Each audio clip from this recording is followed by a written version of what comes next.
எதிர்கட்சி தலைவர்கள் தன்னுடைய உரையின் இறுதியிலே புரட்சி தலைவர் மக்கள் தலைவர் எம்ஜிஆர் அவர்களுடைய பாட்டை சொல்லி போனார்கள். அந்த பாட்டு அவர்களுக்காக பாடியதல்ல. எனக்கு தெரியும் எம்ஜிஆர் அவர்கள் என்னை மனதிலே வைத்து பாடிய பாட்டு அது.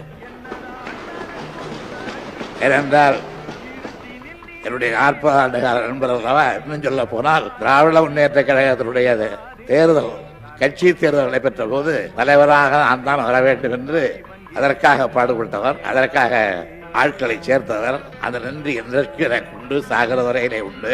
என்னதான் நடக்கட்டுமே, இருள் ஈகி மறைகட்டுமே, தன்னாலே வெளிவர தயங்காதே, ஒரு தலைவர் இருக்கின்றான் மயங்காதே, ஒரு தலைவி இருக்கின்றால் மயங்காதே என்று சொல்லவில்லை, ஒரு தலைவர் இருக்கின்றால் மயங்காதே என்று அன்றைக்கு என்னை குறிப்பிட்டு சொன்னார். இதை இந்த அவையிலே உள்ள உறுப்பினர்கள் எம்ஜிஆருடைய அந்த நம்பிக்கையான வார்த்தையை ஏற்றுக்கொண்டு இந்த அவையை சிறப்பாக நடத்த வேண்டும் என்று கேட்டுக்கொண்டார்.